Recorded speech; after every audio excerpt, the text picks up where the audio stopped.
lesson 2, proportional reasoning. So a proportion is a fractional statement of equality between two rates or ratios. And proportional reasoning is the ability to understand and compare quantities that are related using multiplication. So proportional reasoning is multiplying by a denominator to x by itself, to get x by itself, and dividing to get x by itself. So if you forget those steps, super simple way to remember is cross multiply and divide. So let's go through a couple examples here where we can cross multiply and divide. So my first example is 3 over 4 equals x over 16. We're going to 3 and 16 are going to be multiplied together, and 4 and x are going to multiply together. So I have 3 times 16 equals 4x.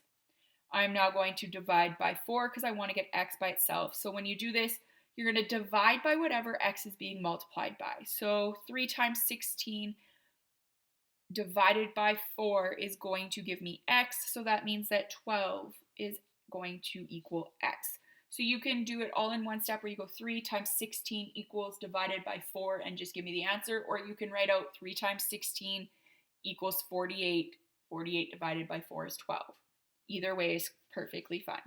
The next one here, I'm going to have 5 times 16, and I'm going to have 2 times x. So once again, we have 2x is equal to 5 times 16. We're going to divide by 2 because that's what x is being multiplied by, and x is going to give me 40. Over on the next one here, we have x over 5 equals 5 over 25. So x and 25 are being multiplied together. 5 and 5 are being multiplied together. So I should have 25x is equal to 5 times 5. I'm going to divide both sides by 25 because that's what x is being multiplied by. And it's going to give me x equals 1.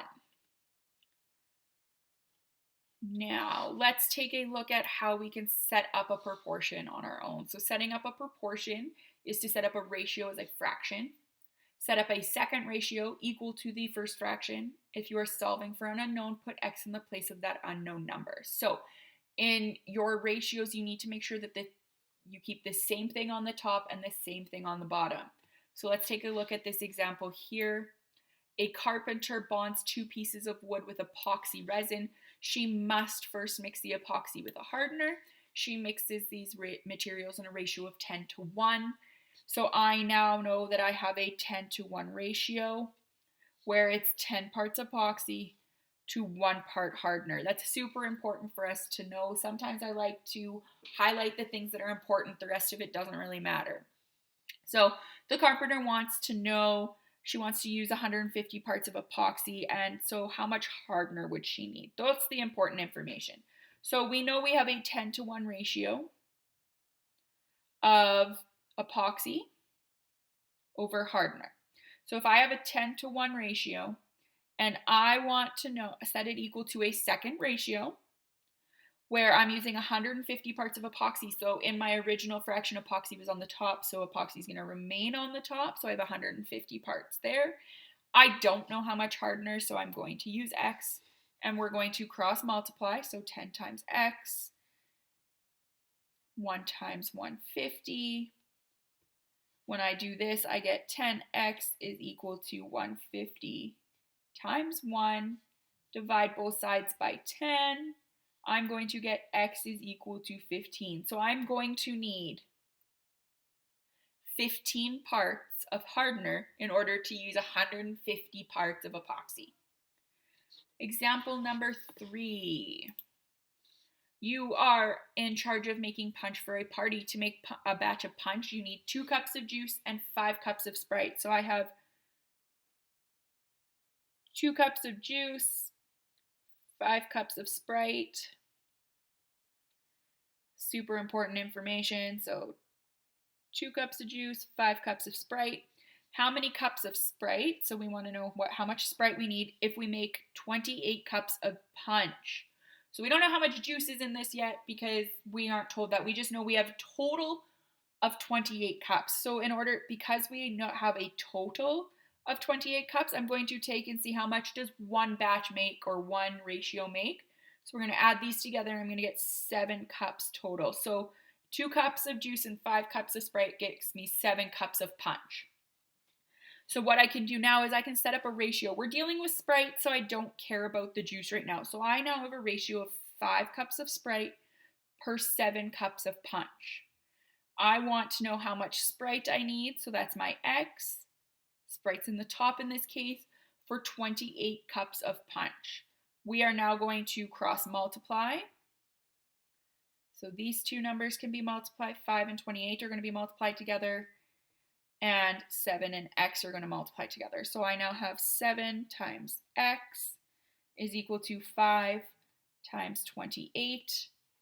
When I multiply this out, I'm going to also have to divide by 7 because that's what X is being multiplied by. And I'm going to get X is equal to 20. So I'm going to need 20 cups. Do not forget your units if you are given units, okay? 20 cups is what I'm going to need in this case. So our last example here is John has found that he can arrange the work cubicles of his employees best if the ratio between the length and the width of the room is 3:2. If a room is 6 meters long, how wide should the room be? So we want to know how wide should the room be. Now, we are given a length to width ratio of 3:2. And I now know that the room is 6 meters long, so I have a length of 6 and an unknown value for my width. We're going to cross multiply.